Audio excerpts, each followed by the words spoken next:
The broadcast is now starting. All attendees are in listen-only mode.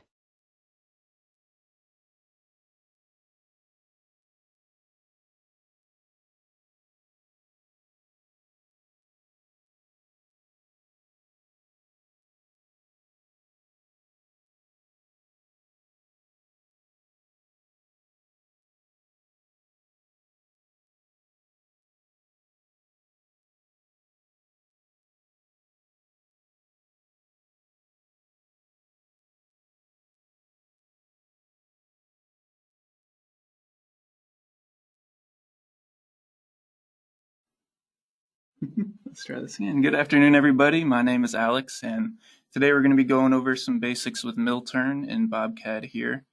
And before we get started, I just want to make sure you guys can all hear me. So if you could just let me know in the questions box. You should have a little window in your webinar tab that should let you type in questions. If you could just let me know if you can hear me. All right, and then you should be able to see my screen here.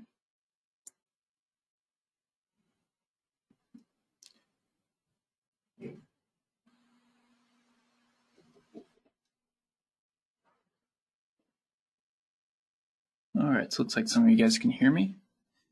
All right, so before we get started here, this is the file I'm going to be working with. So if you want to follow along, I'll give you guys a minute here to open up this file.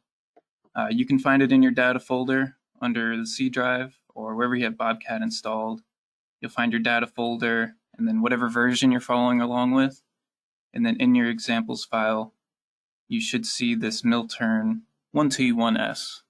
That's the file we're going to be going through here. So I'll give you guys a minute to go ahead and get launched up there. I'll go ahead and introduce myself. So again, my name is Alex. I've worked with BobCAD here for about 5 years, and this is actually my first webinar here. So at the end, you should be getting a little survey, so if you could just let me know how I do.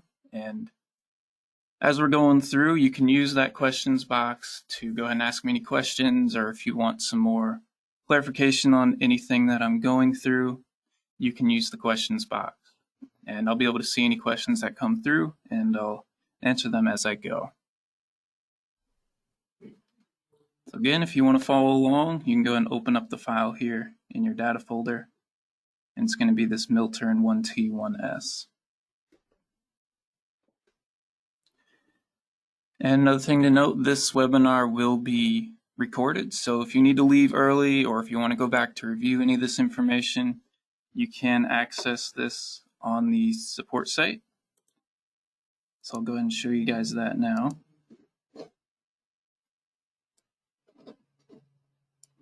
So on the support site, it's going to be BobCAD-support.com.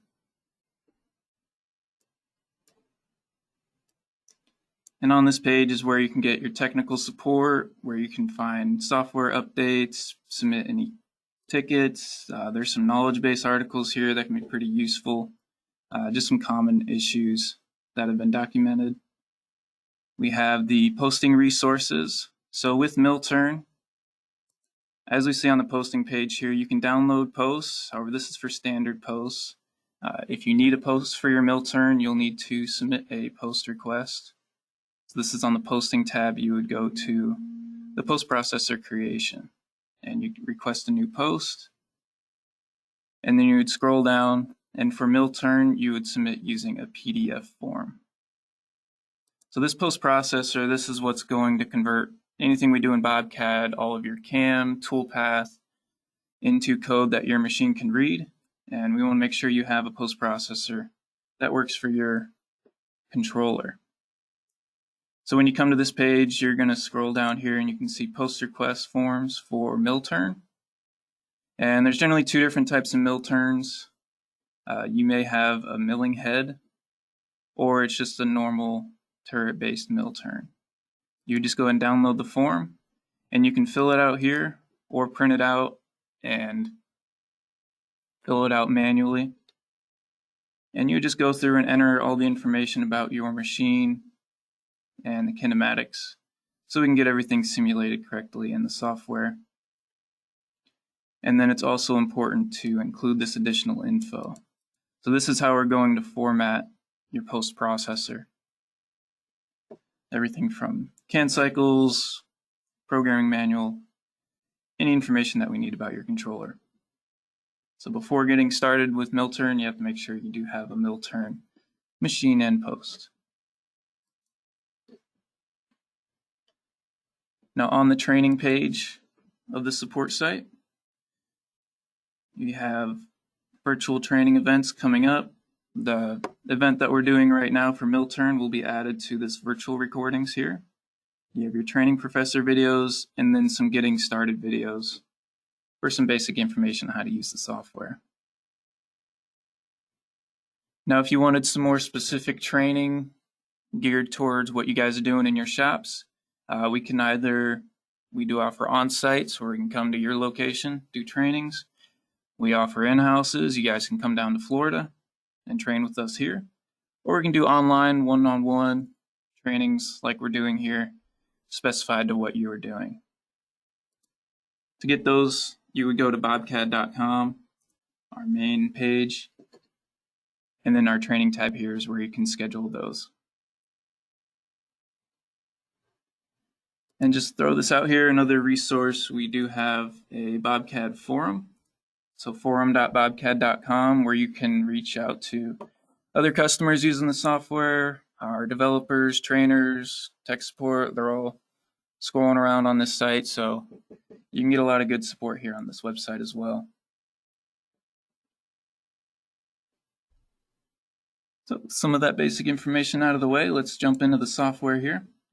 So again, this is the program we're going to be using here. It's going to come installed with your software. So if you go to your data folder under examples, you'll be able to find your mill-turn 1T1S example file. I'm going to go ahead and open that up. And I'm going to start from scratch, so I'm just going to go ahead and delete everything here. So I'm going to our CAM tree there, delete out what we got. We're starting from scratch. I'm going to go ahead and delete out this profile.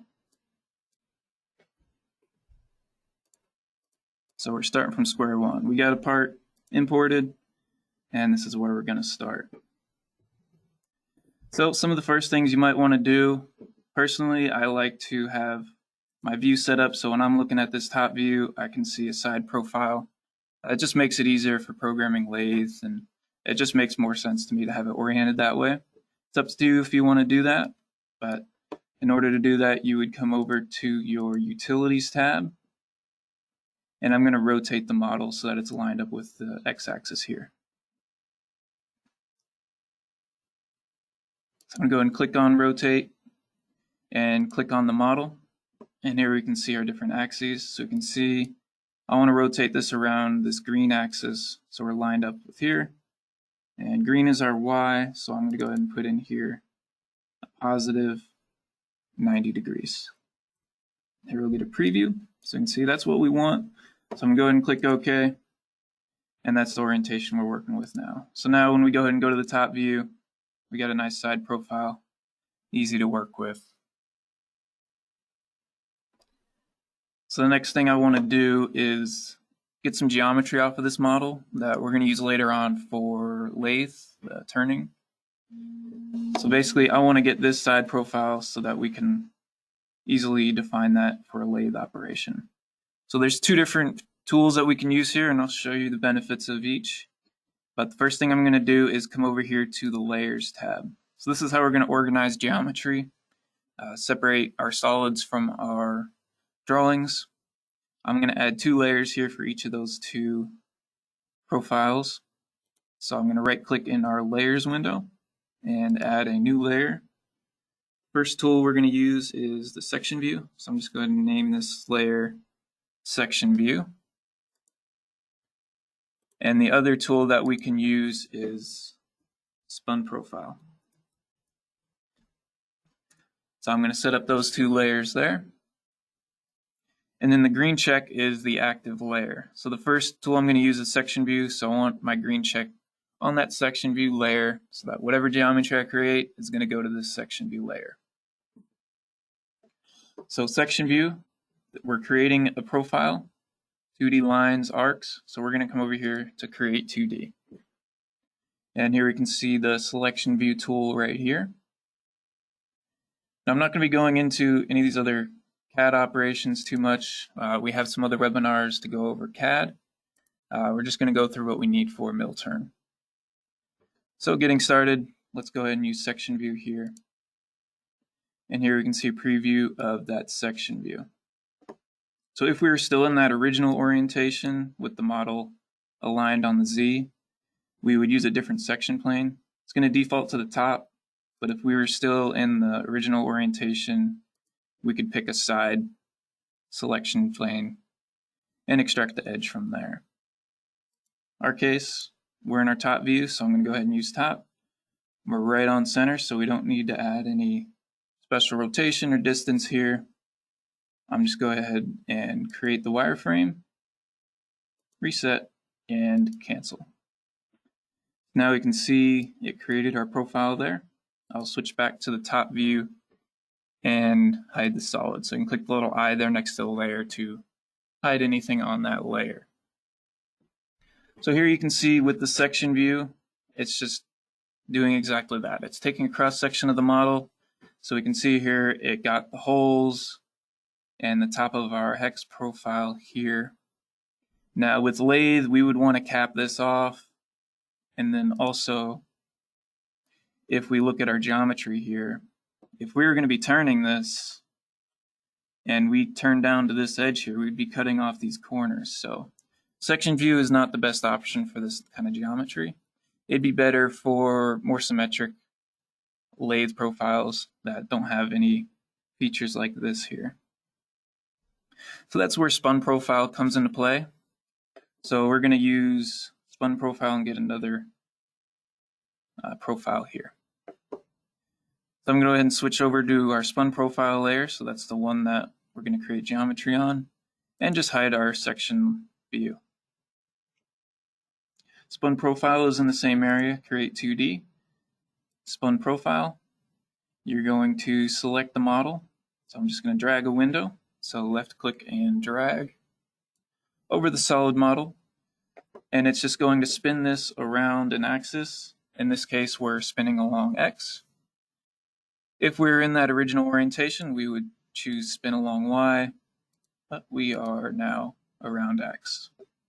So this is going to rotate around X. We're going to include arcs in our profile and just go ahead and click OK. And cancel. So now if we come back to our top view, we can see it compensated for that geometry and gave us the maximum radius at that point, which is going to account for this edge up here. So that we can turn everything down and then come back and mill these faces later. And if we hide our CAD here, come back to our top view, we can compare that to the section view. We can see it's ignoring the holes and it's just giving us the maximum dimensions, which is exactly what we need for turning.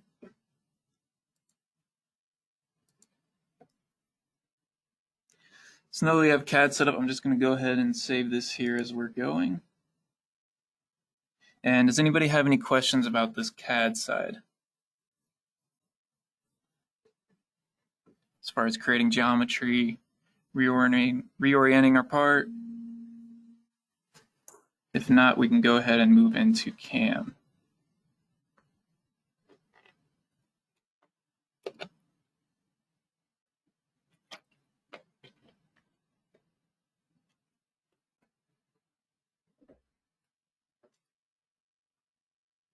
All right, so it looks like we're good here.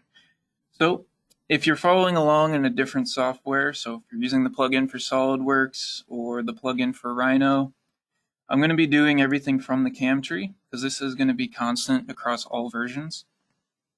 If you are using the BobCAD software, you have the CAM tab up here. Anything I do in the CAM tree, you're going to be able to do from this ribbon bar. It's just a matter of what you're more comfortable with doing, whatever's quickest for you. So starting out, I'm going to go ahead and create a new job. So I'm going to right click on CAM defaults. And if you don't see this CAM tree here, sometimes it might be hidden. It may have gotten closed out. You can right click anywhere up in this tab and make these windows visible. So if you didn't have a layers window or the CAM tree, you can come over here and make sure it has a green check. So you can see when we click that, it disappeared. And we can just recheck the CAM tree to bring it back into view. So to go ahead and start up this job, we're going ahead and right-click on CAM defaults and select New Job. You can also click New Job up here. It will bring us to the same window. So here you're going to see the different types of jobs that are available for your license. So you can see here on this license, there isn't a wire EDM, so that's grayed out. In this case, we're going to be doing mill turn, so we're going to go ahead and select that job type and then pick your machine. So earlier when I was showing you how to request a post processor, they're going to write a post for your controller and a machine to model the kinematics of the machine, and you'll have that machine listed here. You're just going to select the machine that you're using. For this case, I'm just going to go ahead and use the default BobCAD 1 turret, 1 spindle. We're just going through the basics here, so I'm not going to get into any part transfers or the MDI settings. We can get pretty deep into that. We only have 2 hours, so we're just going to go through the basics here. So once you have your machine selected and the job type set up, you can jump into the stock wizard. So that's going to bring you to the workpiece. So this is what's going to be visible in simulation. So when you run simulation, you're going to see the original stock and the workpiece, which is your part model. So if this file is part of an assembly, you have other geometry here, you're going to want to select the workpiece that you're actually doing your machining on. That way, when you run simulation, it only loads what you selected here. Now, if you don't select anything here, that's totally fine. When you launch simulation, it's just going to load in whatever's visible in your CAD window as your workpiece. So if it's the only geometry, you can skip past this and jump to the stock definition. So we can see the different stock types here. By default, it's going to the cube. You can select cylinder, a wireframe, which you're going to, that would be a profile you'd select, and then extrude the stock from that profile. You can use a solid model. So if this is already pretty much machined down, you can pick the solid for your stock. You can import an STL or revolve a profile. So I can grab this lathe profile that we extracted earlier and use that if it's already been turned down. In our case, I'm going to go ahead and start with the cylinder. And our cylinder is going to be along the x-axis here, so that's the red arrow. So I want to switch this extrusion direction to the x-axis and recalculate the stock. So that's going to fit a cylinder around our model, and then we can come in here and adjust that. So diameter, I'm going to jump that up to an even 4, so we have a 4-inch diameter. And then the height, I'm going to leave at 4, but I'm going to adjust it with the offsets here. So the start face, so we're going to have some material in the front here that needs to be faced off at the start. So I'm just go ahead and put in here 100 thou material in the front. And then we're going to be holding this in the chuck. So I'm going to add in, let's say, 3 inches on the back. So we have something to grab onto there in the chuck. So now that looks good. So I'm going to go ahead and jump to the next page here. So staying on here on the stock definition page, sometimes there's some confusion about this coordinate system here. This is not the machining. This is not what we're using for G-code. This is just purely the location of the stock in the CAD workspace. The next page, machine setup, this is where we're going to define our machine 0, the G54. This is where our coordinates are coming from. This is where we need to make sure our axes are aligned correctly. So you can see here it's not aligned correctly. So the first thing I'm going to do, origin is already set up where I want it. It's on the front of the part. I'm going to set up the X direction. So if we come back to our top view here, for mill turn, our Z is going to be center line. X is going to be our turning profile. So I want X positive to be facing this way so that our profile is in the positive X. So for Z, I'm going to go ahead and select the center line here. So it sets our Z parallel to that line, and I want it facing the other way, so I'm going to reverse that. Next, I want to set up our X direction so that it lines up with our lathe profile. So I'll go ahead and click in the box here for X direction, and you can really click any vertical line here. It's just going to make it parallel to that line. So now we can see, we can go to another view. That's looking good. So we have Z on center line. X is going to be where our lathe profile is. That all looks good. So now the next thing to consider is the work offset. So when we're launching this into simulation, the spindle of the mill turn machine in simulation is going to be Z0. So that's important to notice here. So we can see our setup here is at the front of the part. So if we just launch this into simulation as it is, the part is going to be inside of the chuck and simulation won't really make any sense. So what we'll need to do is shift this stock outside of the chuck. So we know our part here is 4 inches. We got about 3 inches extended on the back here. So I'm going to come down here to work offset. And this is going to be a shift in the Z. So I'm going to be moving our stock this way in the positive direction. And I want it to stick out 4 inches for our part, and I'll give it a couple extra inches for some clearance on the back. So let's do 6 inches. So our part will be shifted 6 inches out of the chuck. The next thing to consider here is clearance.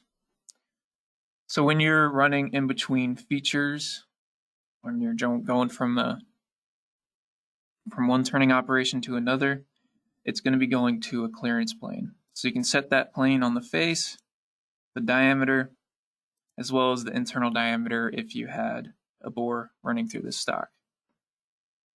I'm just going to go ahead and leave this all on default. Go ahead and click OK. And then click OK here. So now we have our CAM tree set up. I'm going to go ahead and save this here. And does anybody have any questions about setting up the job? Orienting the stock, setting up the machine setup? Any questions regarding that?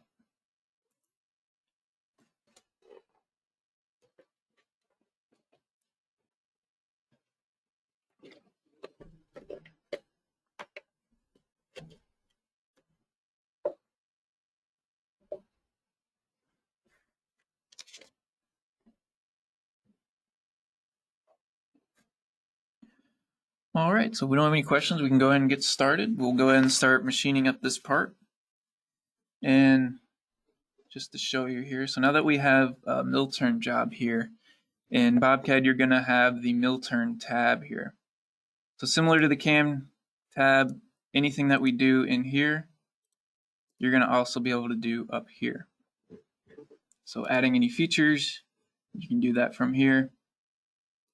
Setting your stock, assigning tools, anything you do from the CAM tree, you can do from this ribbon bar. Again, I'm going to be working from the CAM tree so you guys can follow along. Just to get started here, so we have the CAM tree set up. Here we can see the machine that's going to be selected. So that's what we're going to be simulating. And if you expand that, you can see the post processor that's being used. So that's what's going to generate the G code. Here we have the tools. So you can look at you can right click on these items. I'm going to right click on mill turn tools and open up the tool library. So here you can see the library of tools. You have all the drilling tools, mill, everything is sorted by job type. If you have probing, you'll have a generic tab here as well. And then you have your turning tools. So one of the first things that a lot of people like to do is set up their tool crib. They know what tools they're going to be using, so we're going to start there. So right click on mill turn tools and open up the tool crib. So here you can see a preview of the turret. We can see this one has some slots for turning tools. We have some adapter points here. And we're just going to go ahead and set up some tools. So I have a list of tools here that we're going to be using throughout this job. So I'm just going to go ahead and start loading these in if you guys want to follow along. So the first thing that we're going to be doing here is facing off this material. So I'm going to go set up a turning tool. I'm going to use the same turning tool for our OD operation as well as our facing. So on station 1, I'm going to right click and add a tool. That'll bring up the tool library. I'm looking for a turning tool, so I'm going to come down here to lathe. And I've written here, we're going to be using a 164, 80 degree. We'll go ahead and grab this one here and click OK. So now we can see it loaded that tool onto our turret. And you can scroll in here with the scroll wheel. If you want to pan, you would hold Control and drag with your left mouse click button. So we can zoom in here and take a look at that tool. So we can see it's inside of the turret. I want to shift this out so it matches simulation. We can do that here with the shift values. So if we look here at the coordinate system, we can see X positive is going this way. So I want to shift this tool out of the turret. So I need to move this in the negative X direction. So I'm going to come over here to our shift and X and just put in a -5 and see how that looks. So now we can see the tool sticking out. That looks good. Orientation is good. We're on the front face. I'm going to go ahead and move on to the next tool. So the next feature I'm looking at is drilling. So the first thing I'm going to do, there are some holes on the face of this part. So I'm going to come over to station, let's do station 3. And I'm going to add an adapter. So I want to have a milling tool coming out of the face. So I'm going to add an adapter. And for this example, I'm going to use a boring bar adapter. This will put an adapter onto the turret. We can see it's kind of offset there, and that's because I wanted to attach it to this outside. So I'm going to switch this to side face. So now we can see the adapter is attached to the outside of the turret. Now to add our tool to the turret, or to the adapter rather, you're just going to right click on that adapter and add a tool to it. So this one is going to be for drilling 1/4 inch holes. So I'm going to come over here to our drilling tools and sort by diameter and find a 1/4 drill right here. And go ahead and click OK. And now we can see it added it to the front of that adapter. Now this adapter does have 2 mounting locations. So if you were machining with a subspindle and you needed this tool facing the other way, you can attach it to the other station, which in this case is this TMP2. And then you would just adjust the mounting orientation so that it's facing the right direction. In this case, we're on the spindle 1, our main spindle. So I'm going to mount it to the front station and use orientation 1. I don't need to apply any shifts. That looks good where it is. So I'm going to go ahead and move on to the next tool. So the next feature I'm going to be looking at are these holes along the diameter of our part. So in this case, we want a tool facing outwards. So I want a tool maybe attached to the side here. So I'm going to look for an adapter that'll let me do that. So I'm going to come over here to station 5, add an adapter, and we can see here a cross mill adapter. So cross milling, that's anytime the orientation intersects your center line. So these are considered cross drills because if you were to draw the orientation line, they intersect the center line. So I'm going to go ahead and add this cross mill adapter, and we'll see here it's going to mount it to the front face facing outwards. And this tool is going to be drilling 375. So I'm going to go ahead and grab that drill here. And let's see, 3/8 drill, that's what we want. So I'm going to go ahead and click on that and click OK. And here we can see it went into this front face orientation.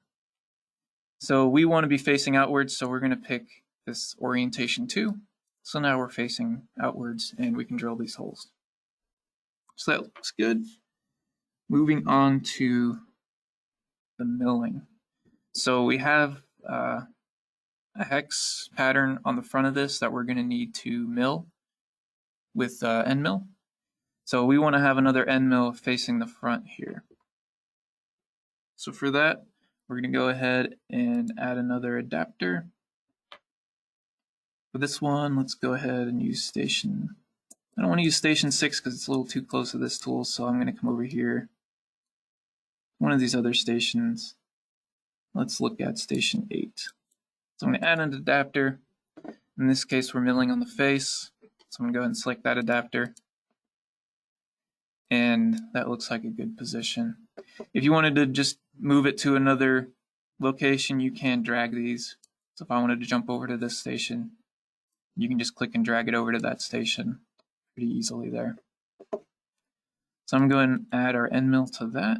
So right clicking on the adapter, add tool, coming to our milling tab, and I'm going to use a 1/2 inch rough mill.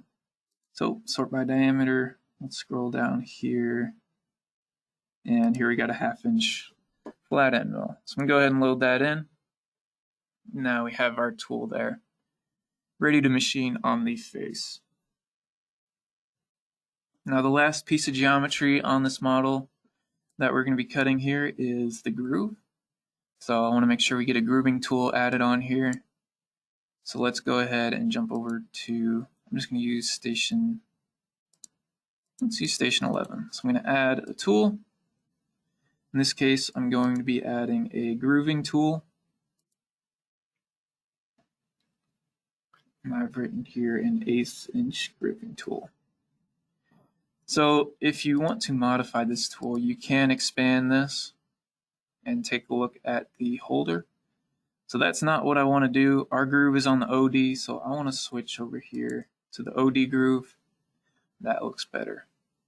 So looking at our geometry here, we can see we have this face over here. So this is going to be a good tool to use because there's no geometry over here that's going to gouge this part of our geometry.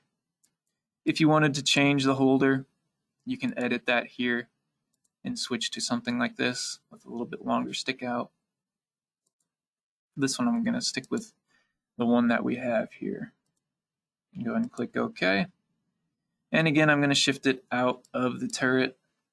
So I'm going to apply that -5 shift for this tool as well. And looking at it here, that looks good. So now we have the tool crib set up. So one of the nice things about this tool crib, if you find yourself using the same setup, you're not really changing out your tool crib much, you can save this crib. So I can just name this crib 2.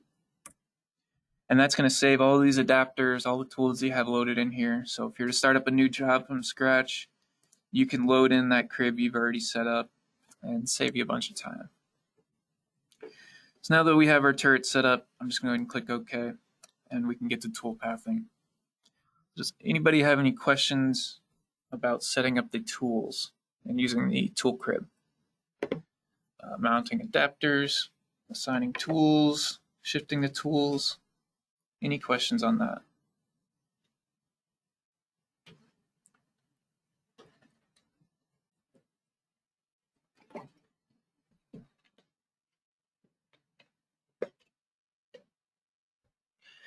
I'm going to go ahead and save this part while we're here, because you never know what can happen.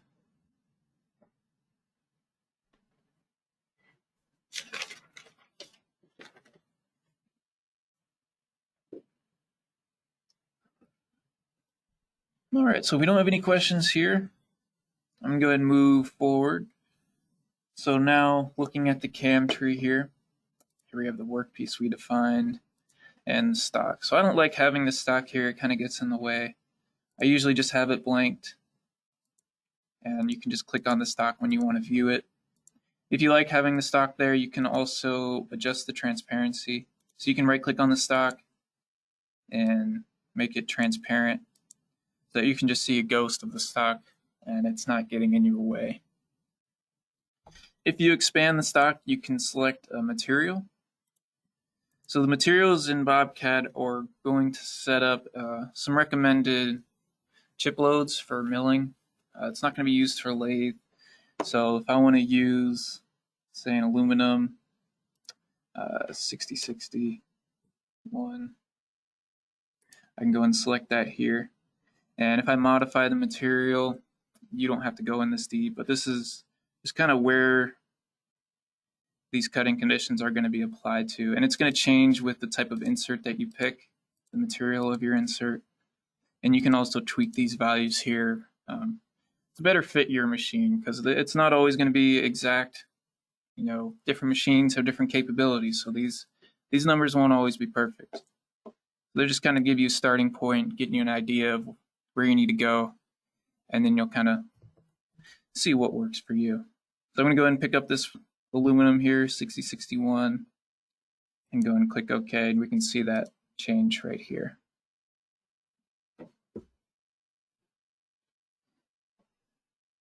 So now that we have our material set up, we have our tools ready, we can go ahead and start setting up some toolpath. So the first thing we're going to need to do is face off this material here in the front.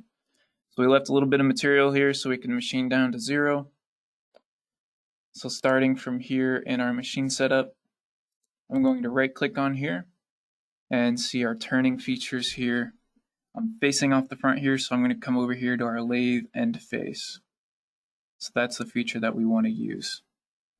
So first step for all of these is going to be selecting geometry. And this is where our drawing comes into play. I can go ahead and hide our solid. And I'm just going to pick this line here. It's really just setting how deep down we're going to go. And I'm just going to click OK. Because this is going to be looking at the stock in the workpiece. So the rapid plane, just how far away you want to be rapiding in between each cut. Top of feature is where we're going to be starting the cut. So this is from the face of the material. I'm just going to do it from the stock.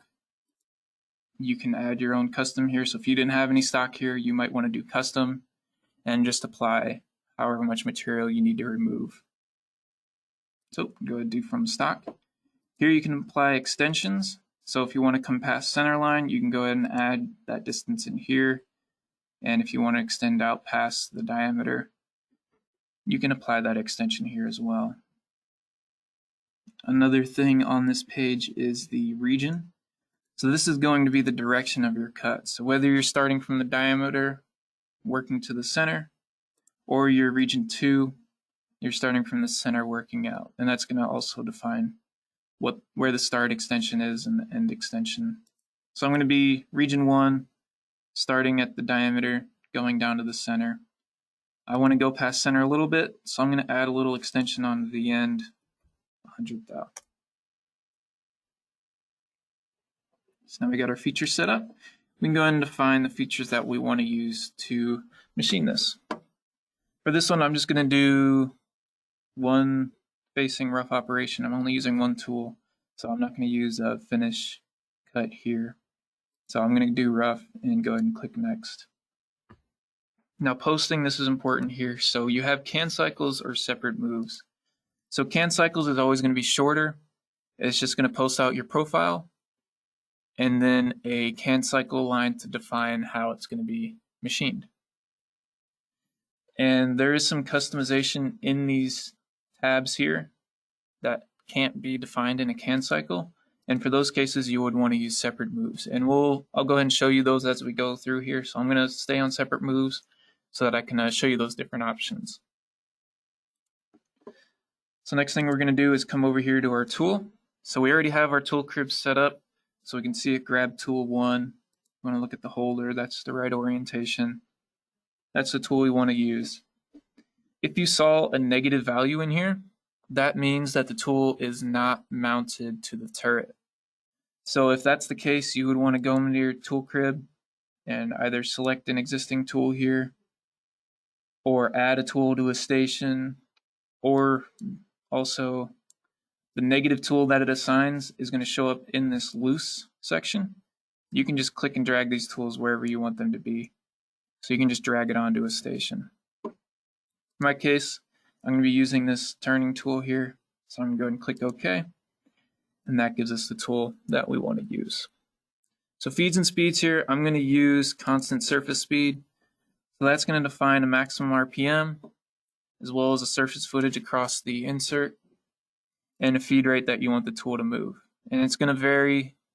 It's going to give you a variable RPM so that it can maintain these two parameters here, and it won't exceed this RPM here.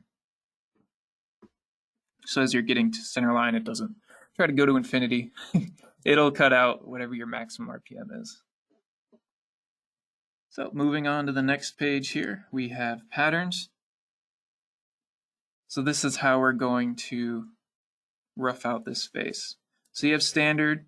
This is your standard CAN cycle definition. It's just going to run through and cut down to your profile. Offset is something that would require separate moves because you can't define this type of geometry in a CAN cycle. You would need to be separate moves to use offset. And then the same goes for zigzag. If you wanted to cut back and forth, that can't be defined in a CAN cycle. So again, that would require separate moves as well. I'm going to stick with the standards here, and we can look at compensation here. I'm going to go ahead and use the system comp.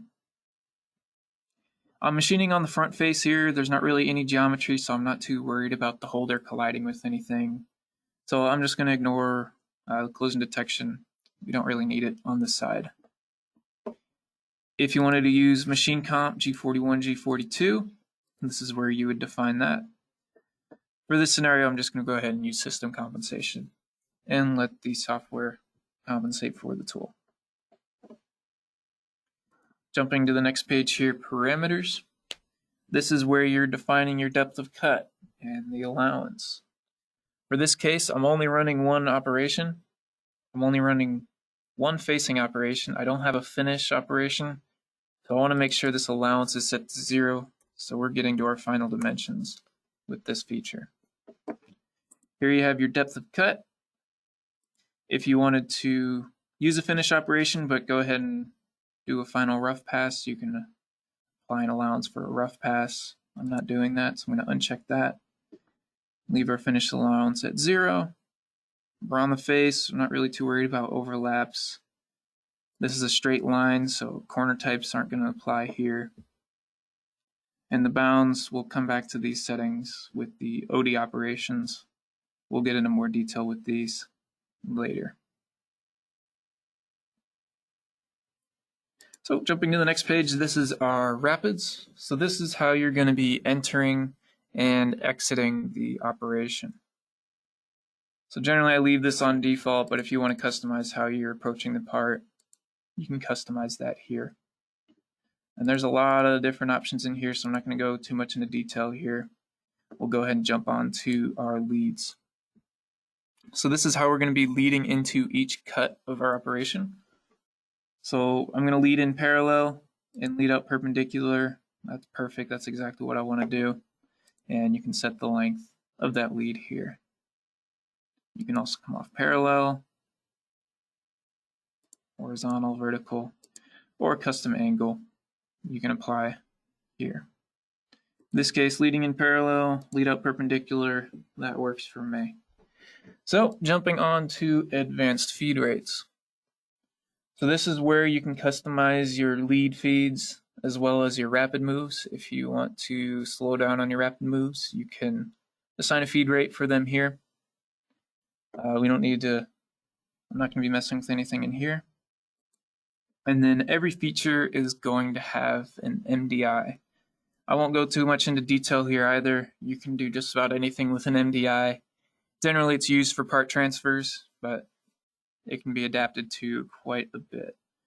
You can apply custom commands before the tool change, after the tool change before it starts cutting the feature, or after the operation once it's finished the feature.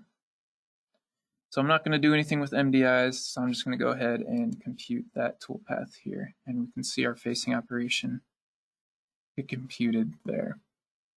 Before I move forward, does anybody have any questions on facing? And how we got this toolpath here? Before we move on, go ahead and save this here. Important to keep on saving. There is an autosave feature. I don't believe I have that set up here. Autosave is just going to prompt you in a certain time interval to save your part. I don't like having that window always pop up, so I just make a note to save it as I go. But that's up to you.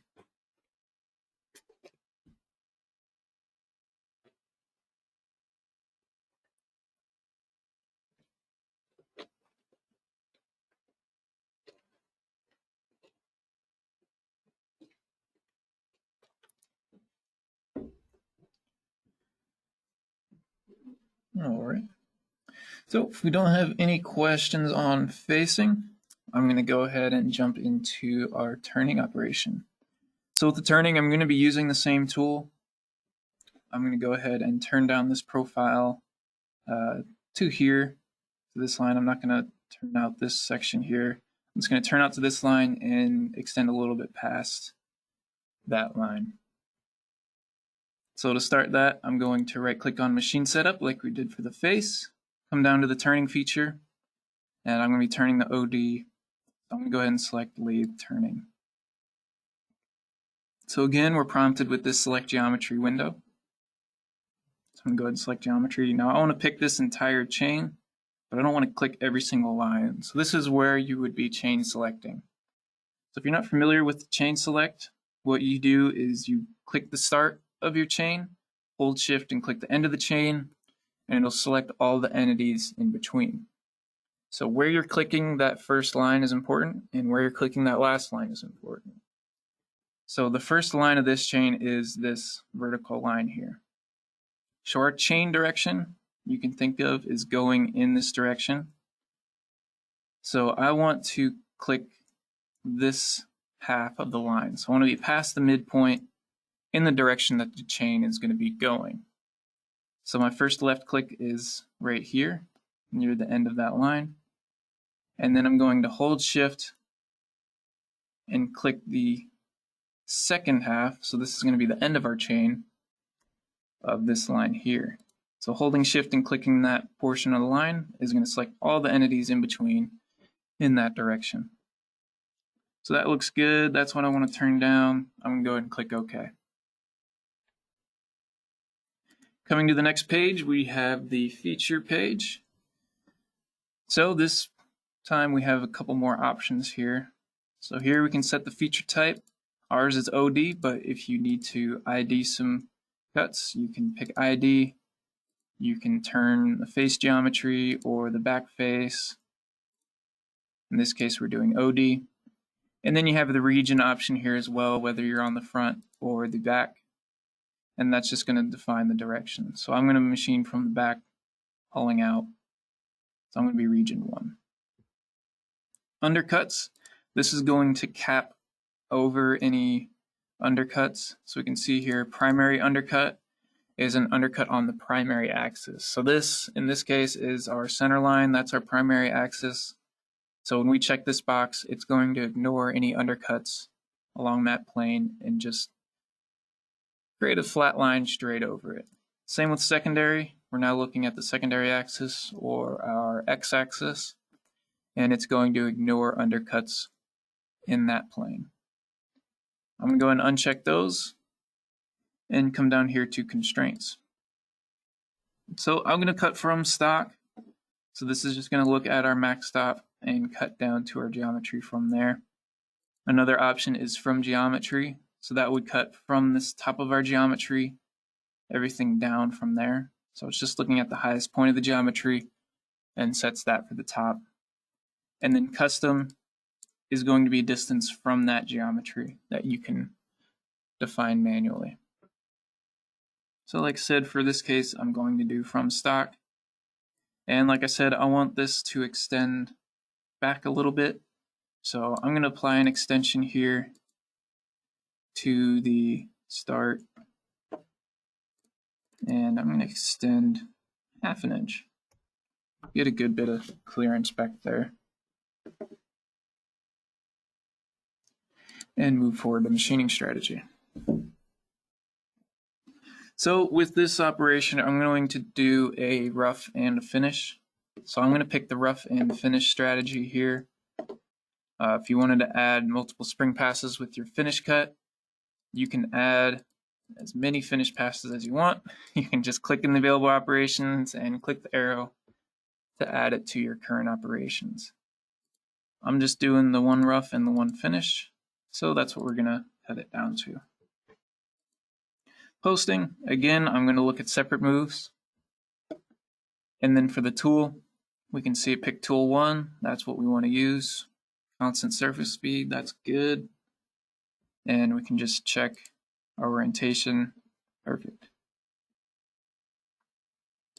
Jumping to patterns. Again, we've gone through this before, but now in this case we have some geometry here. So as we're turning and dipping down into this groove here, if it dips too deep here, we might gouge this bit of geometry here. So I want to make sure that this collision detection is on and that it's checking for the tool holder as well. So that way it's going to shift the tool path in a way that allows clearance for the rest of the tool and holder. Next up is our parameters. So you can see here it looks pretty similar to the facing. You have your depth of cut. In this case, we do have a finish path, so we're leaving a bit of an allowance for that finish cut to come through.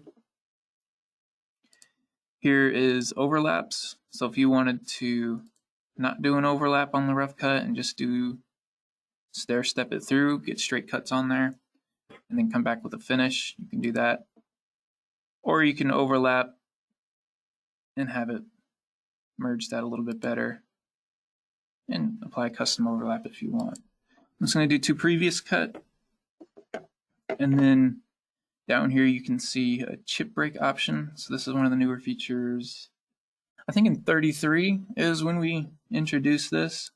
So what chip break is going to do, and it's going to be cutting along this certain distance. You can set how long you want your chips to be, and it's going to cut. It's going to reach this length of cut, retract out so that it cuts the chip, and then plunge back in, and then continue the cut from the same point. You can set the length of the chip. You can set how long you want it to cut before it retracts to cut the chip, or you can cut the length of the chip itself. So this is going to be length of cut, so linear along z-axis, and this is going to be length of chip, so this is going to be around the circumference, so the actual size of your chip. And then how far back you want to retract to cut that chip. For this one, I'm not going to use chip break. I'm just going to go ahead and turn that off. And we'll come over here to corner type. So this is how it's going to be handling sharp corners, whether it's going to roll over a corner and use a round toolpath, or sharp corner and just make that sharp turn there.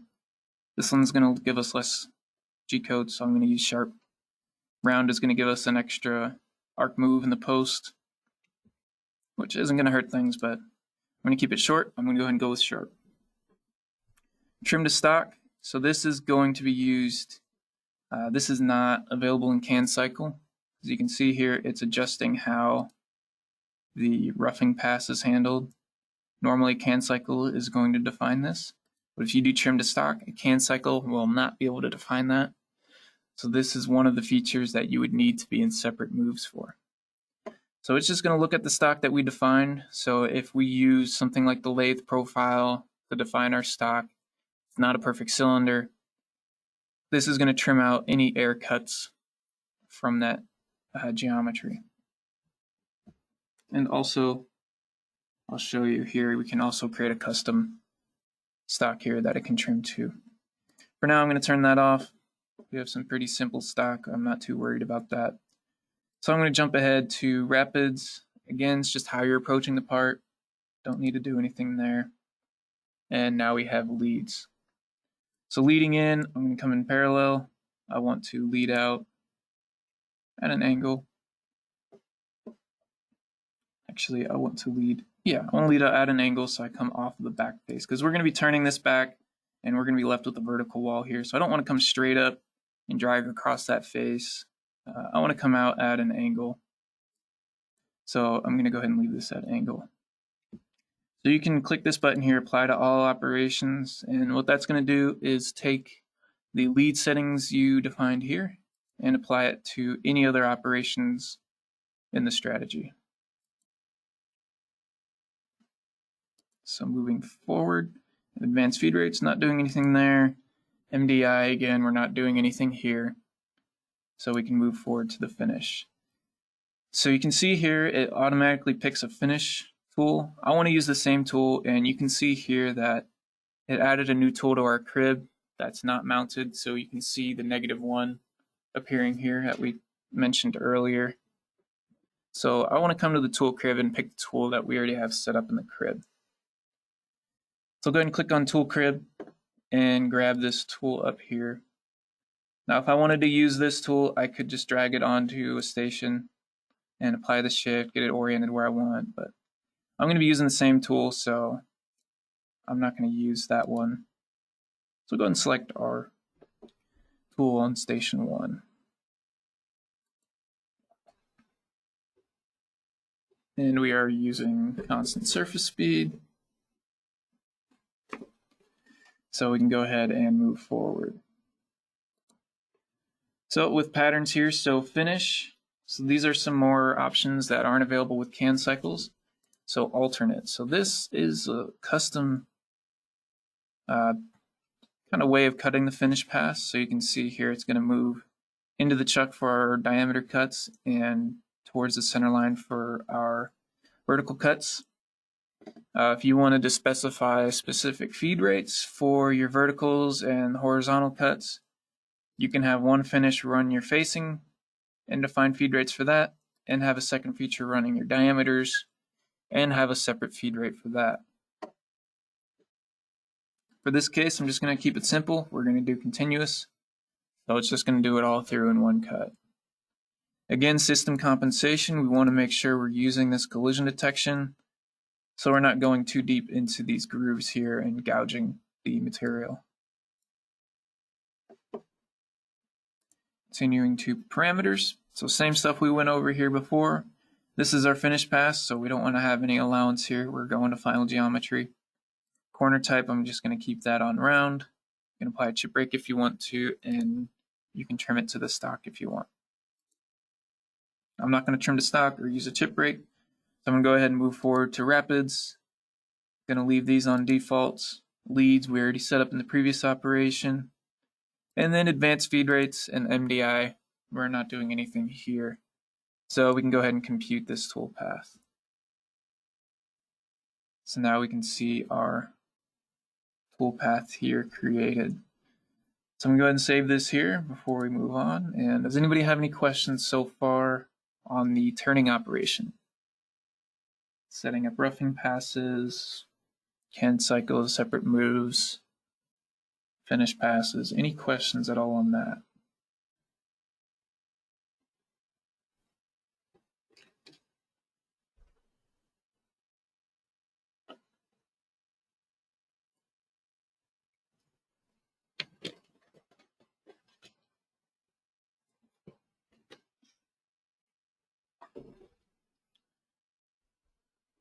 So while you guys are getting your questions, if you have any, I'm just going to go ahead and show you something here. So with these turning operations, I like that you can right click on any of these features here and backplot. And this will give us a preview of what the tool is going to do. So some of this geometry, let's see, so I'm going to backplot this finish. So let me change the color of this. I'm going to right click here, change the color of our finish pass and make it green. So you can see here, our profile is this outside geometry here, but our toolpath is inside of here. So sometimes that can be misconstrued. Some people see that and think that the tool is going to be gouging. So that's not the case here. So what this is the system compensation. So if you backplot this, you can actually see it firsthand. So I'm going to come through here till we get up to that geometry right here. Okay, so we can see as it's cutting through, this is the point that we're controlling the tool from, and this is where the actual cutting edge here. So you can see the compensation being applied. So the actual edge of the tool is rolling around this corner, it's not gouging into it. So that's what this offset is. So you have your Z and your X control point right here. So that's a quick way without having to run into simulation to make sure everything is cutting out correctly and see if anything's gouging. So if we scroll back here, we can see down here where that collision detection was applied. So we can see it didn't try to dip down into this groove because it had that collision detection. It's looking out for that holder and making sure it doesn't go past our profile. So I'm going to go ahead and close that. And if we don't have any questions on the turning, I'm going to go ahead and jump into drilling. So a little bit on milling with mill turn. Generally, when you're milling with like a 3-axis mill, you're generally going to be in this orientation. You have your Z-axis, and you're machining down in Z. And if you have a 4-axis machine, you might need to apply an index to machine on the side of something if you need to angle the tool. So with mill turn, it's not any different. Our Z-axis is the center line. So any milling that we do on this front face, we don't need to add any indexes for. We can just come straight to the machine setup and add a mill feature to machine things on the face. If we're machining something on the diameter, then we would need to apply an index to say like one of these planes here. If we wanted to machine or engrave something on this face, we would need to index to that face. But for this part, I'm going to start out drilling these holes on the face. So I'm going to go ahead and right-click Machine Setup. We're going to be drilling, so that's a mill feature, and we're drilling. So mill, drill, hole. And first thing, as always, select geometry. And our holes, for this case, are along our Z-axis, so that's considered a standard drill. So that's good. The geometry, I like to pick the inside sleeve, because what that's going to do, I'll make the part transparent here. So this is just me pressing T, the letter T for Tango on the keyboard. It's going to make your part transparent. You could also press S for Sam to see the wireframe. But we see when we go transparent, we can see that when we pick the cylindrical face, it's going to set the top, bottom, and diameter of the hole, which is perfect. Less work for us. So I'm going to go ahead and select all of these holes here, coming around the part. And click OK. So now we can see it set the diameter and the depth. That looks good. I'm going to go ahead and hit continue. So these holes are blind holes, meaning they're not going through the part. They're stopping partway through. So I'm going to make sure that we set this up as a blind hole. If we click on the group in the hole groups here, we can get a preview of these holes. Make sure everything with orientation is good. There's nothing weird going on. Everything looks good there. And we already set top and bottom, but if you wanted to do that, you can pick top and bottom here and select geometry on the model.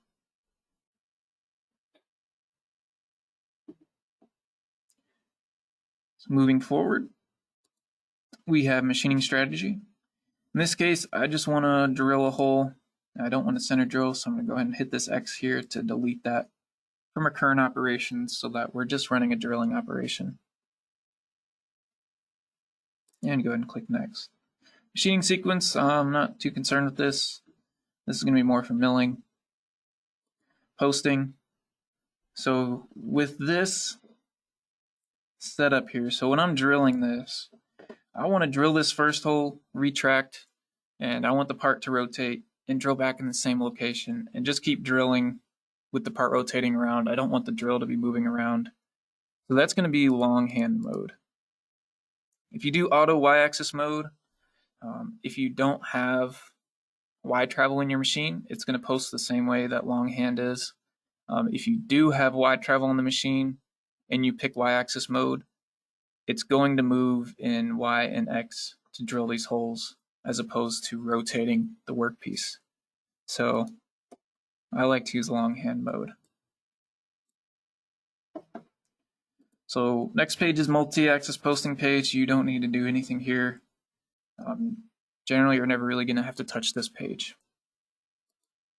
So jumping to the tool page, we can see it grabbed the tool that we had set up. We have our 1/4" drill, and we can just verify that in the tool crib.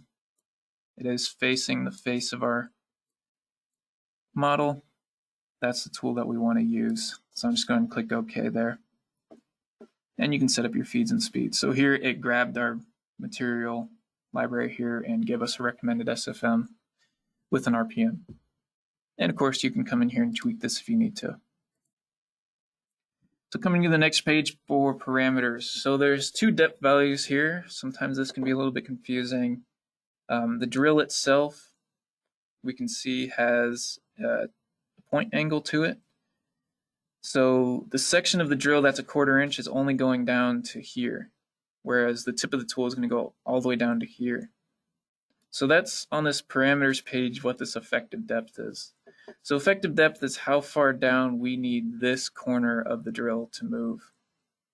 So how far down do we need it to be a 1/4"? And then overall depth is where the tip of the tool is going to end up once we reach that depth. If you want to customize this, you can uncheck that and put your own depths in. That's how that works. Here you can define your pecking. So a normal peck cycle, you're going to peck in, retract, peck in, retract. Fast peck, you're going to be retracting to the previous peck. So that's why it's a fast peck. And then if you want to override your initial peck, you can do that here. This one, I'm just going to do single depth. Keep it simple. Not doing anything with MDIs, so let's go ahead and compute that. So got another feature down. I'm going to go ahead and hit save. And right off the bat, you can see that is not good. We do not want to run this on the machine. That is no good. So we want to come in here and we want this to retract a little bit further out. So I'm going to double click on this feature here, and that's going to open up our feature page. And I want to adjust the rapid plane. So I want to come a little bit higher out.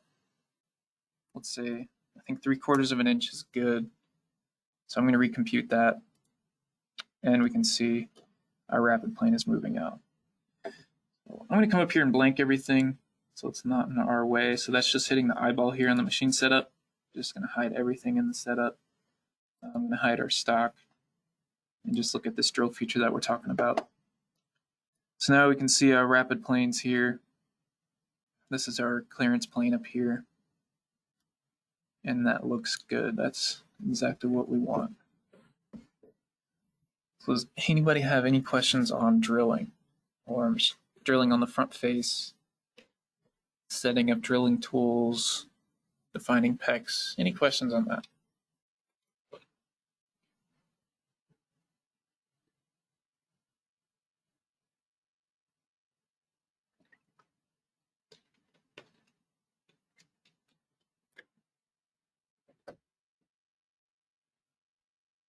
There's not really too much to cover in that section, so I'm just going to go ahead and move forward. The next thing we're going to do is drill these holes on the outside diameter. So we're going to start the same way, but geometry selection is going to be a little bit different. So same way we did our last operation, we're going to right click on machine setup and define a drill and select geometry. Now our holes are not aligned with the z-axis, so this is not a standard drill. This is what we call a cross drill. So these drill, the orientation of these drills are intersecting the center line. So that is a cross drill. And our center line is the z-axis, that's correct, so I don't need to do anything there. And now we just need to go through and pick the sleeves of these holes.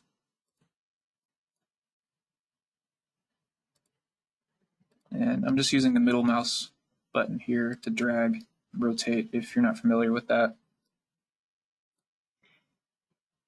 And here you can see the direction.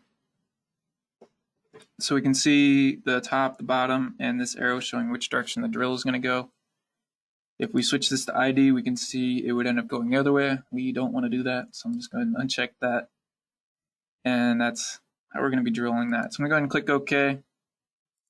We can see we got a 5/8 drill diameter there and the depth defined. And again, these are blind holes, so I'm going to go ahead and define that. And here we can see a preview of our selected geometry. And everything looks good there, so we can move forward. Again, I'm going to do hole. I'm going to delete our center drill. Move forward to machine sequence, nothing there. Posting, we're on the OD, so we're not worried about longhand or anything like that. So nothing to define in posting or multi-axis posting. We can jump to the tool page. So here we can see it grabbed tool 5. So that's the tool we have set up in the crib. It's exactly what we want. It's the 5/8 tool, or sorry, 3/8 tool. And everything looks good here. So we can go to parameters, set the pecking operation, and depth settings. And I'm just going to go ahead and compute this. And we can see the toolpath on there, going around drilling those outside profiles.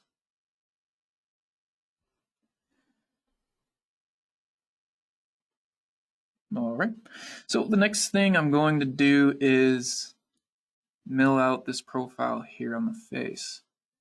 So this is just a normal profiling operation. You'd do it the same way in 3-axis mill, so don't make it too complicated here. I'm just going to go ahead and right-click Machine Setup. We're doing a milling operation, so mill feature, and we're profiling, so it's going to be mill 2-axis. With the geometry, I want to select the outline here. So you can right-click on an edge and pick constant Z, and it's going to give you a loop selection in that plane using that line that you selected. So now we want to set the top and bottom. So I'm going to click the box here in the top and grab the top of this arc here for the top of geometry. And then total depth, I'm going to select this bottom edge and get our depth defined. Now I can see we're going down a 1/2 inch. And go ahead and click OK. So next up, we can see on the feature page a preview of our profile. That looks good. If we were in the wrong plane, we might just see a line here, or this drawing might be warped. So this is a good little preview to make sure you're going in the right direction. This is where you're going to set rapid planes, speed planes, top of feature, total depth. A lot of this was already automatically defined when we picked the geometry. And we have a closed profile, so we don't need an extension. All right, so a question here. So when are indexes required for drilling holes? So the nice thing about, I'm just going to go ahead and finish here. So when I click finish, it's just going to save where we're at. So when it comes to indexing, or rather when it comes to drilling, drilling is going to know the orientation. That's one of the great things about drilling here is when you open up the drill feature and do select geometry, if you're drilling something on the face, you're going to be picking standard drill. If you're drilling something on the outside diameter and it lines up with your center line, you're going to pick cross drill. And if you're drilling in any other orientation, you could pick multi-axis drill. And when you pick your hole, it's going to assign the direction. So when you're drilling, there's no need to define an index. You never need an index for drilling.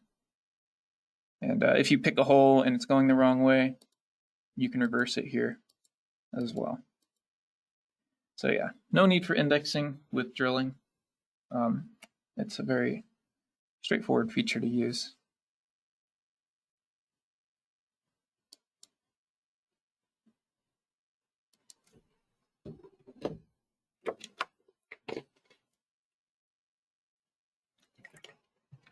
That's a good question.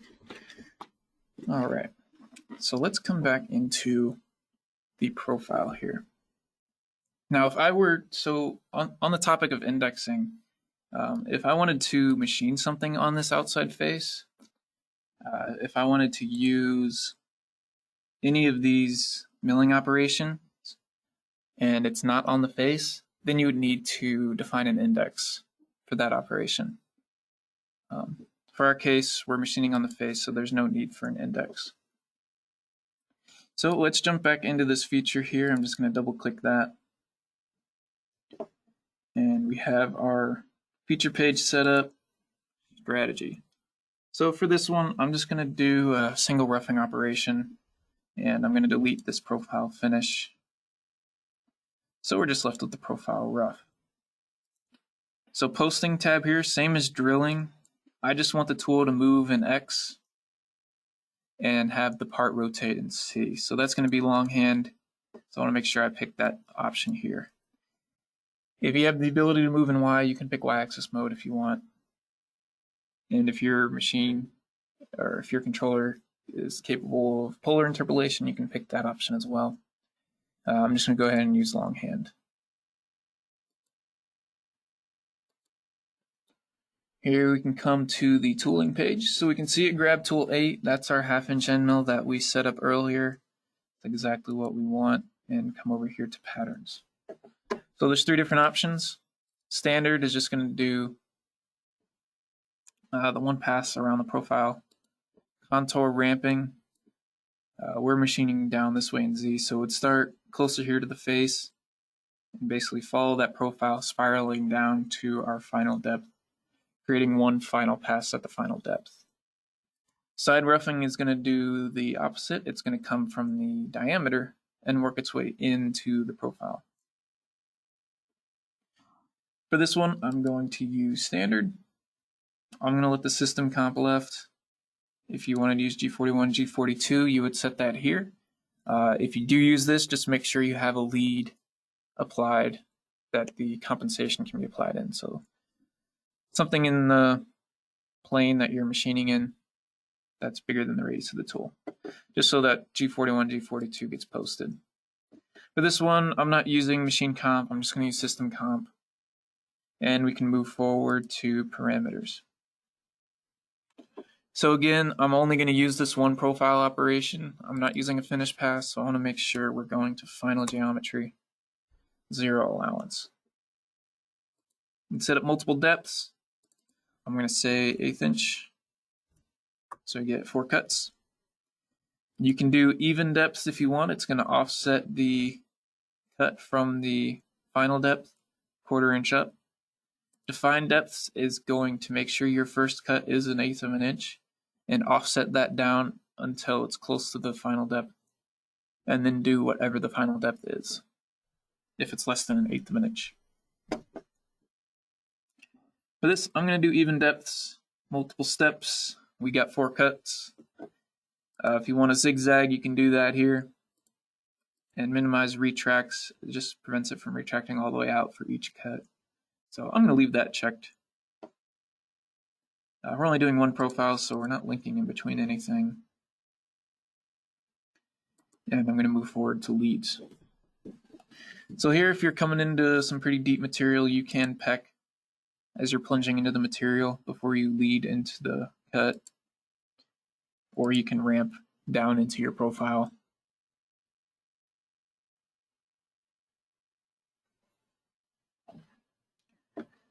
So we got another question here. So circle milling holes on the face are OD.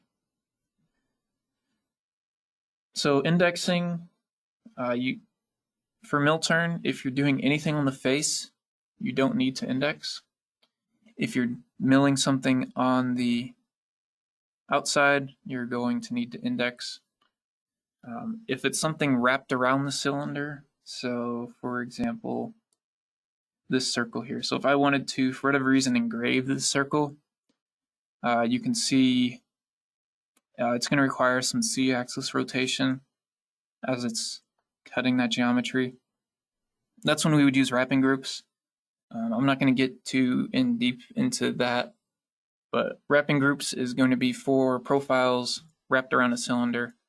Indexing is going to be for a fixed orientation that's not on the face. I hope that answers your question.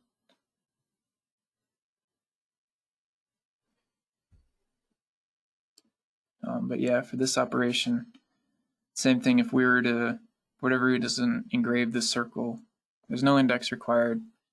We're in the Z orientation, so no indexing needed for this part. So on this one, entry, I'm going to leave it on plunge. Leading in here, I want to lead into this face here, so I want to come flat parallel to this face machine around and come out parallel. So I want to set this to parallel and give a decent distance here. I'll do a 1/2 inch, about the full diameter, and move on to corner types. So this is how it's going to roll around sharp corners. So you can do sharp, where it's just going to go as far as it can in one direction until it cuts over to the next. Round is going to roll over that corner. Both options are going to give you a sharp corner. This is not going to give you a fillet on the part. It's just rolling around the corner as opposed to cutting past it. I'm going to leave this on sharp. We don't really have any 90-degree turns. It's going to be a pretty small arc there if it does use one. Next page, machining sequence. We're not really using this in mill turn. This is more of cutting multiple profiles. We're not doing anything here, feed rates or MDI, so we can go ahead and compute.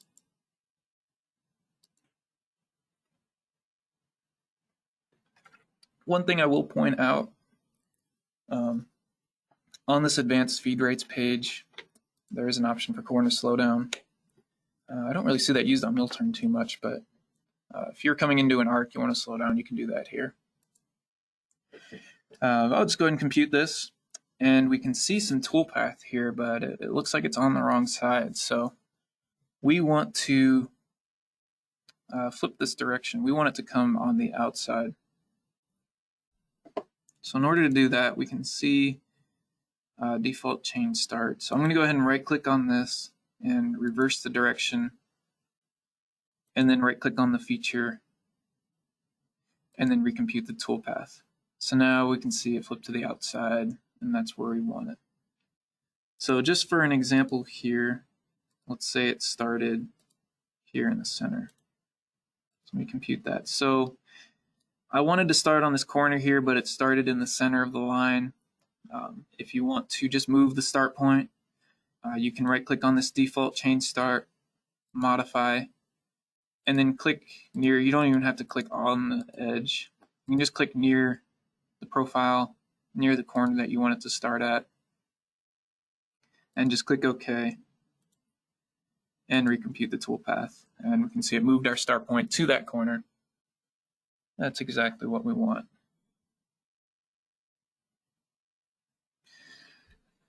So that's just about everything. We just have one more piece of geometry here, and that's this little groove in here. So one thing to see, so I'll show you once we get everything set up here. I'm going to go ahead and add the grooving operation. So right clicking on machine setup, we're doing a turning operation again. So turn feature, lathe groove. The geometry I'm selecting, I'm going to hide our CAD model. And I'm just going to drag a window over these 3 lines here to define our groove. And click next. So here you have feature type again, like we saw in the turning operation. You can pick which type of machining you're going to be doing. We're on the OD, and then you can set the direction, so whether it starts with the grooves in the back or the grooves in the front, you would set that with the region. So top of feature here, so from stock. So with from stock, there is, we'll see once we compute here, I believe it should be looking at our previous operation. So the stock that it's going to use is the stock that we've turned down. So it should be able to see this finish pass that we already did and know that all this material has already been removed, and it can just start the groove from right up here. Generally, I like to do from geometry because the stock that's left is at an angle, so we might not get the best start point. I'm going to do from geometry for that reason and jump ahead to machining strategy. With grooving, I'm just going to do one operation again. So groove rough and go ahead to posting. Again, I'm going to do separate moves so we can see all of the operations. For tooling, We can see it grab tool 11, so that's the tool we had already set up. We double check the tool holder. We can see our orientation is how we like it. And we can go ahead and move forward to patterns. So here we can see a few different options. So standard is going to be your standard CAD cycle definition. Single pass could also, I believe that can also be posted as a CAD cycle. It's just one depth cut, so there's really no need for a CAD cycle. And then you have zigzag. So this is something that cannot be defined in a CAD cycle. So this is going to go back and forth down into the groove. So I'm going to do standard. You can set the order. Again, these are options that are not going to be available in a CAD cycle. So here you can see it's going to start with the middle and then alternate its way out. Or sorry, this one's going to go from the center out to each face, and alternate is going to go back and forth. Or skip, take bigger chunks with the skip. I'm going to leave it on standard. I'm going to make sure I'm checking that tool holder for collisions and move on to parameters. So again, like every other page, parameters is where we're setting up our step over and finish allowance.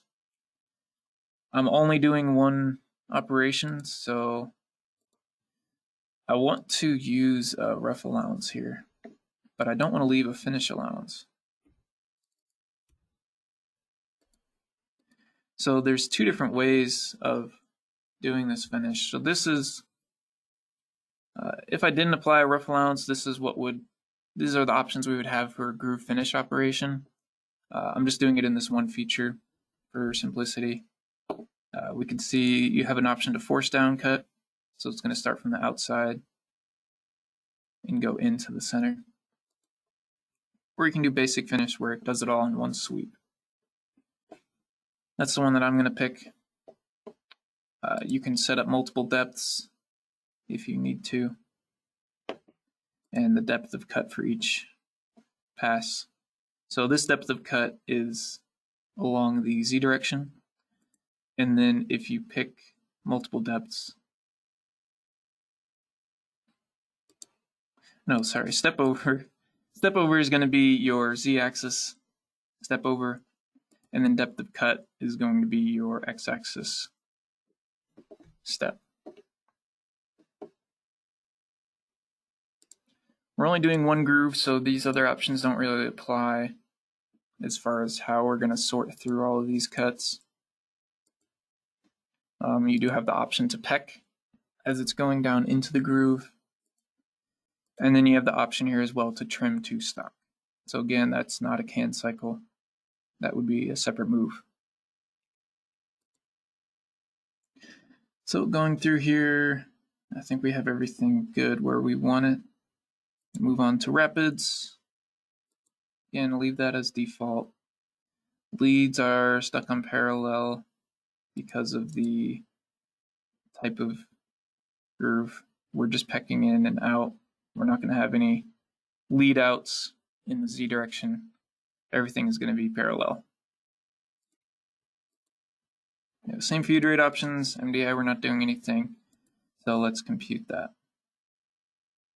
So we can see nothing was computed. So let's go into this and see why nothing happened. So I'm going to start on the feature page. Rapid plane, that all looks good. I did top a feature from geometry. Let's take a look at from stock. So if I compute that from stock, again, we're not getting anything. So if I look at operation stock, it's still looking at our whole stock. I'm going to edit this again. Parameters. Let's see if it's gouging. So I'm going to turn off the tool holder for a second and see if it computes with that. So still nothing. So let's keep digging. So parameters, I have a rough allowance here. I'm going to turn this off. I'm just going to kind of work my way back to default settings to see at what point is this going to work. And that's kind of the troubleshooting option you take when things don't work. Just work your way back until you find out what the kink is, and then you can go back to your normal settings from there. Step over 0.05. Depth of cut might be an issue. Let me compute this. There's still nothing. So I want to see how big is this. So I'm going to come over here to evaluate and measure 2. And let's see how wide is this groove actually. So we're looking at 1/8 of an inch wide. And let's look at the tool that we're using. It's exactly 1/8 of an inch. So it's not fitting in there. So let's grab a different tool. So I'm going to right click on the tool here and change it. So yes, I want to change for everything. So let's go to a smaller tool. So I don't have a smaller tool, so I'm going to create one. So I'm going to create a new grooving tool. And I'm going to make it, just so we can see some toolpath, make it super narrow. And I'm just going to click OK on that.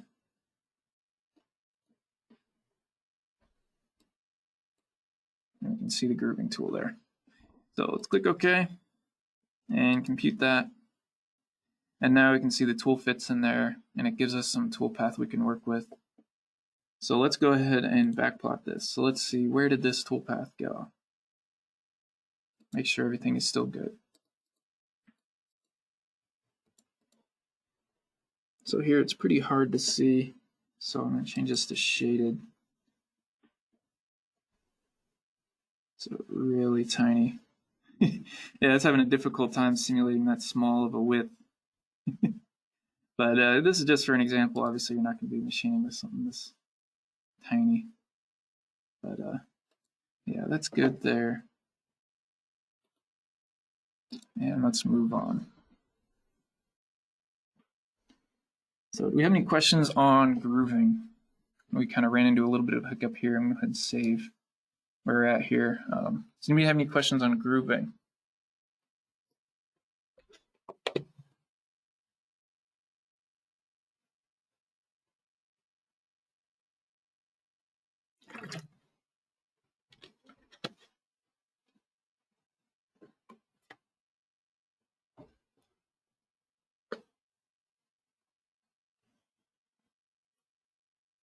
All right. So we don't have any questions on grooving. That covers all of the toolpath for this job. So the next thing we're going to do is simulate this and make sure everything looks good in simulation. Granted, grooving is going to look a little weird, so I'm just going to edit this, make it a little bit bigger. What was it at originally? It was 1/8.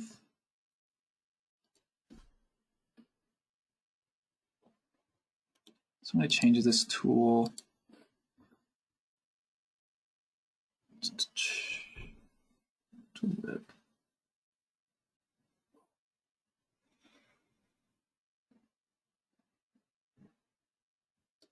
Let's do 0.05, just for an example.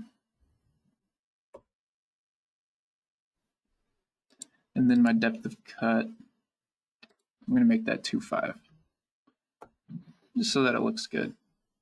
So recompute that. Still get our toolpath in there. So let's go ahead and launch up simulation. So there's a few different ways to do this. Generally, I like to right click here on simulation. That's the old school. That's kind of how we've always done it. You can click the simulate button up here, or in the middle turn tab, you can start simulation up here. So go ahead and start simulation, and we get this message here. So unmounted tools are found. So when I change the geometry of that groove tool, I bet that changed the tool.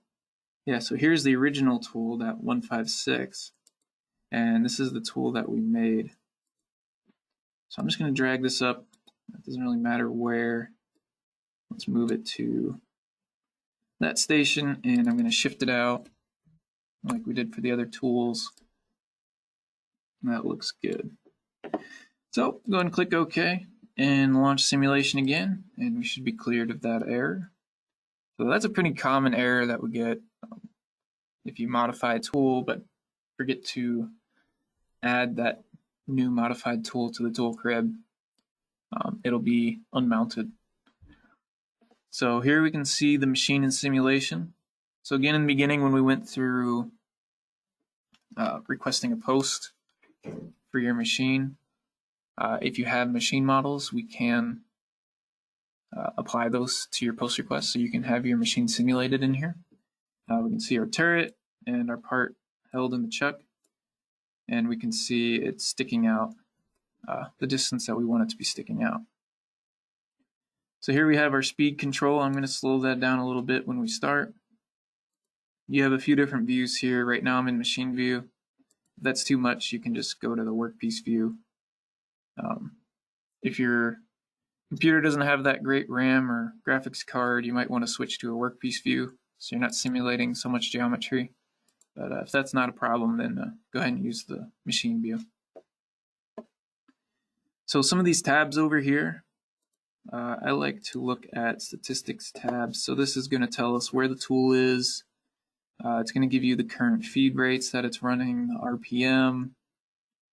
You can also get that from the move list. You can look at each individual axis as it's going through.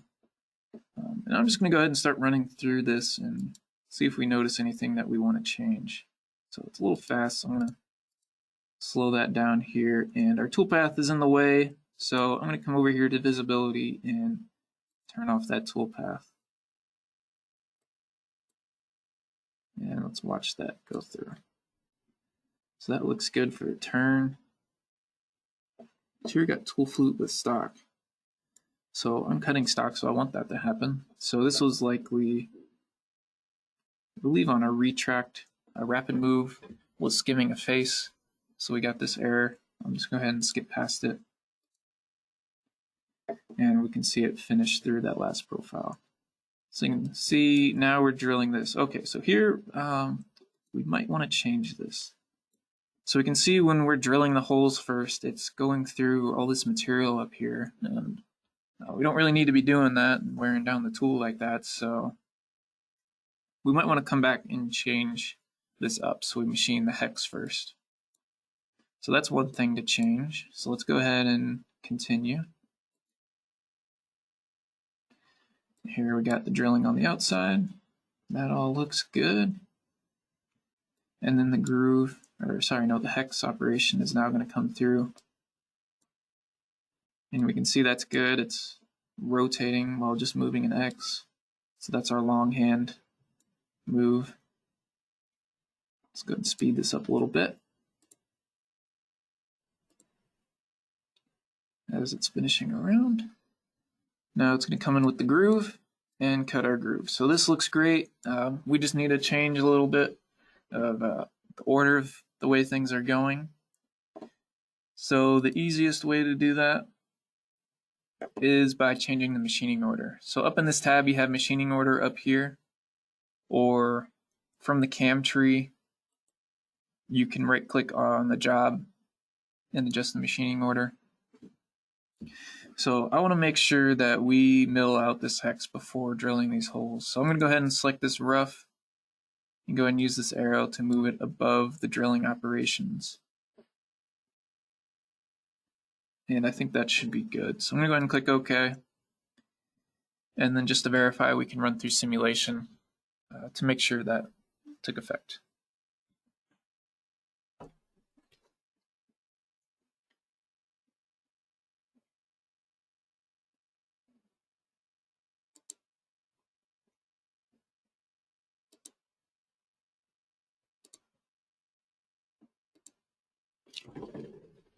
So you can see our feed rates changing as it goes.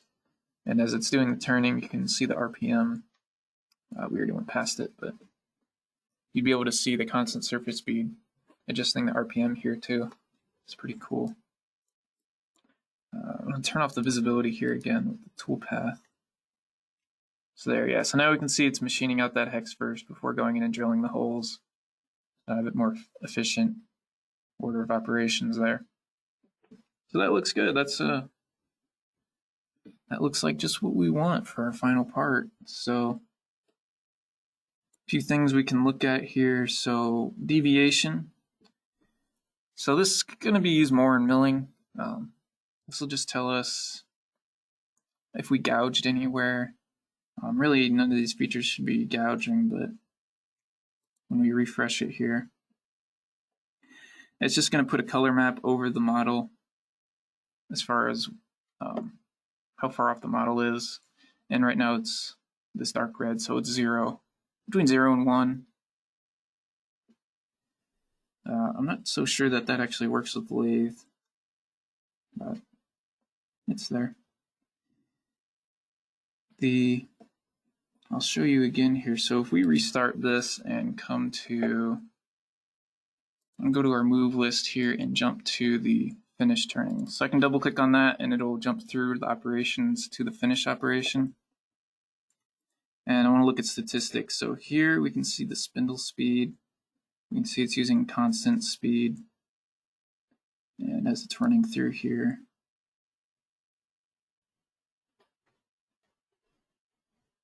okay, so it actually doesn't show it in here, but we can see it in backplot. So let me go ahead and stop this and come out of simulation. And I'll show you in the backplot here. Let me go ahead and hide everything and look at the finish.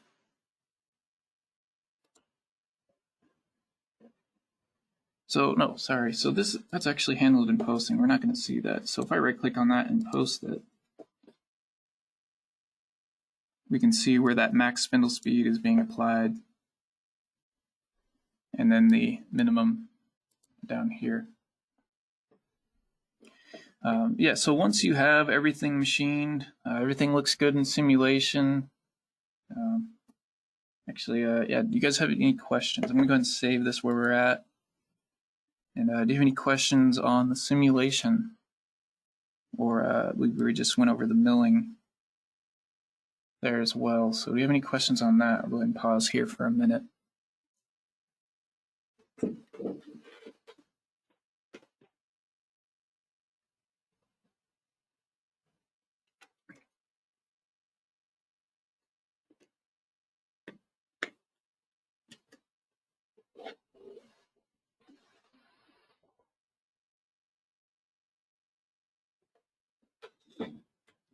Okay.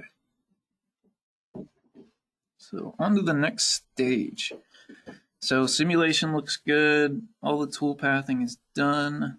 We're ready to, here we go, we got a question.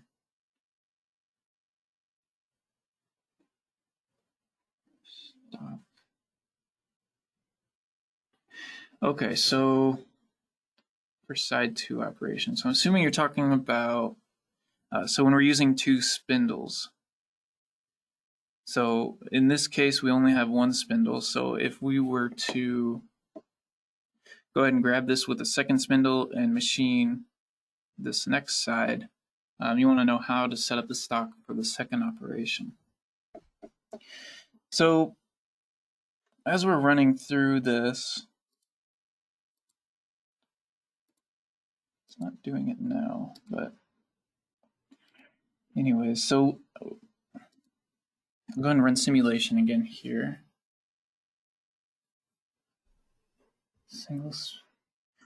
Okay, so if you're going to flip the part in the same spindle.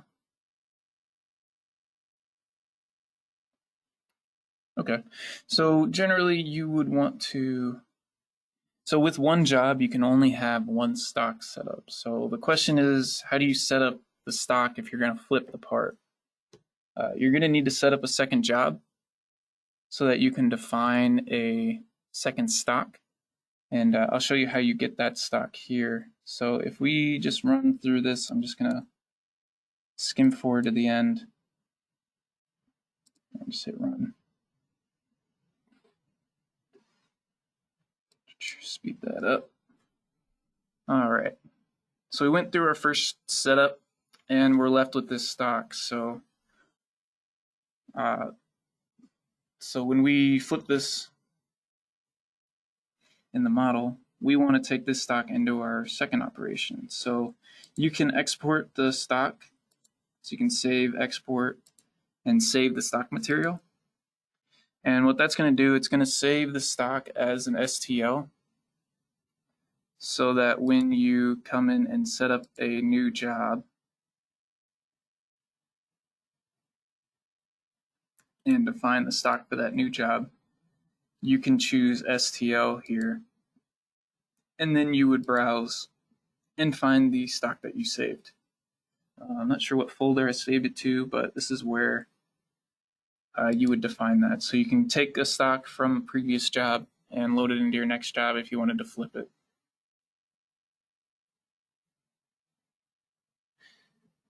Yes, that's a good point. So when we actually do that, it's going to come in this orientation. So you load in the stock, it's going to come in this orientation. All you're going to need to do, you don't need to reorient anything. It's already set up with the orientation of your stock. You're just going to change how your machine setup is oriented. So for the second job, and I'm just going to add a second setup here so I can show you. Insert setup. So for the second setup, you would just edit it, and you're now going to be on this side. So you would pick the origin to be on this face, and then set up the Z-axis so that it is oriented the other way, and then adjust the X so that it is in line with your profile. So when you import that stock, you can adjust how your machine setup is oriented, so you don't have to worry about reorienting that STL or reorienting this model here. It's going to come in to the orientation that the setup is in. So on that note, our Z-axis. So for this job, our Z-axis is pointing this way. So when we run this in simulation and export the stock, it's going to assign this coordinate. So actually when we do import this, it's going to come in sideways because our Z-axis in CAD is facing this way. What you would need to do is open that STL, and I hope I'm not losing some of you guys here, but let's go ahead and run through the simulation and actually see that, because you're right, this will come in the wrong orientation.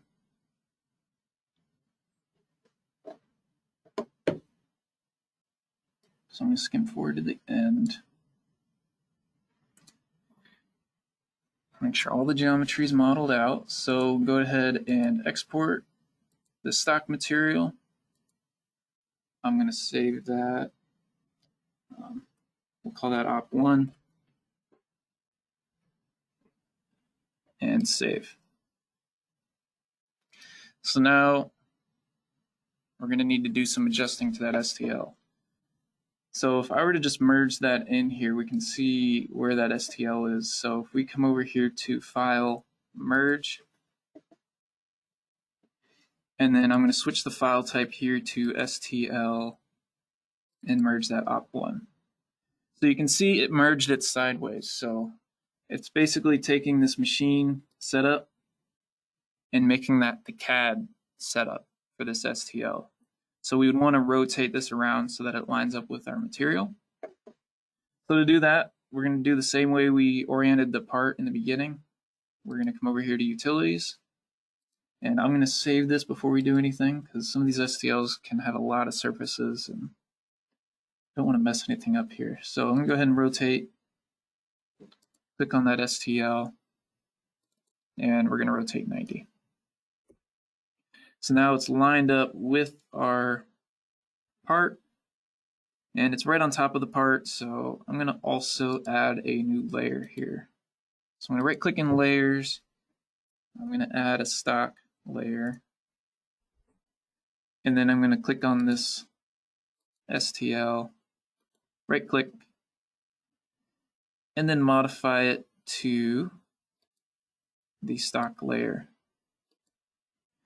That way we can hide it while we're doing everything else. But now it's in our model. So if you were to start a new job for the second operation, and I'm just going to jump through this to the stock wizard page. So now on this page, you would actually pick solid. for STL, and you would pick that model that we imported and then calculate the stock that way. So now we click OK, and I'll hide the stock here. We can see our stock is now that stock that we exported, and we can move our setup to be on this back face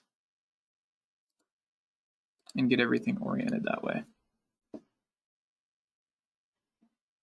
So I don't really have time to go through all the operations for the second side, so I hope that answered your question on the flipping the part and importing stocks. That's a really good question that does come up. Not a lot of people know about exporting the stock like that. So I'm going to go ahead and delete this job. I don't need it. Yes. I'm going to save again. All right, so we have all the toolpaths set up, the simulation looks good, and we're ready to host the G-code. So again, there's a few options to do that. We can right-click on mill job, or the mill turn job, and post it here. If you just wanted to look at a single operation, you can right-click on that single operation and post it. So if you're having an issue with one of the operations, you can just post that single operation, and if you know how to look through the G-code, you can quickly get to where you need to go. In this case, we're posting everything, so I'm going to do the whole job. You do also have that button up here in the CAM tree, as well as up here in the ribbon. And you also have post and save as. So if you wanted to save it somewhere else or put it onto a thumb drive, you can do that here. So I'm going to go ahead and open up this code now in the NC editor. And let's see if that'll open up here for us. So that's just right-clicking in the window. Yeah, I've had to reinstall some things on this computer, and NC editor hasn't been working. So we need to figure out what's going on with that. So let me, 1 second here.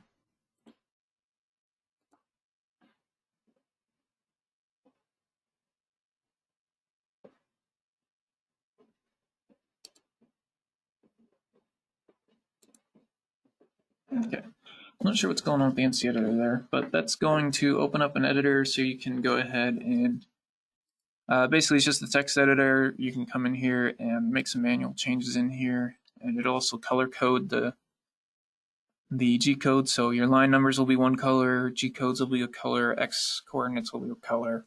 It's a little easier to look at, and that pretty much covers that.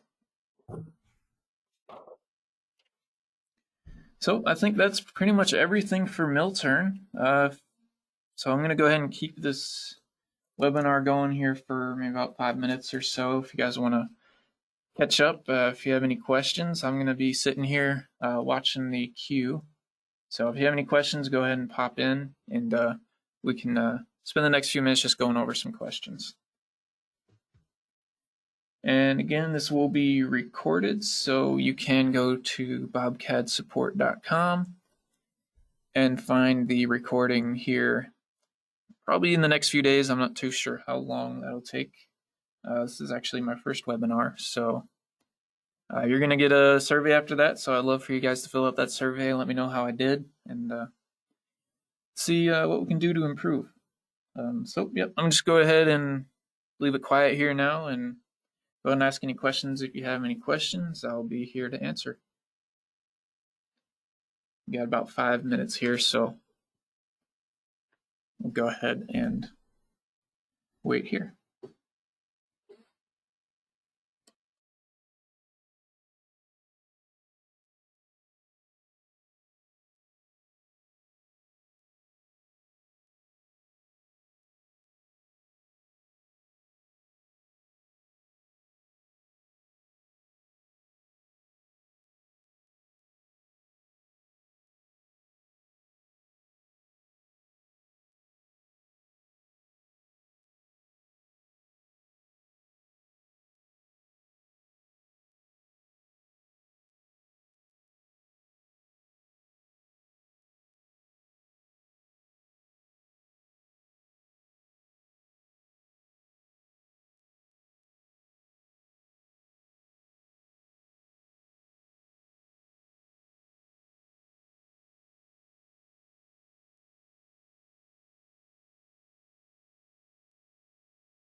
All right, so that's all the time we have for today. So thank you guys for joining our webinar today, and I'll go ahead and end the meeting here.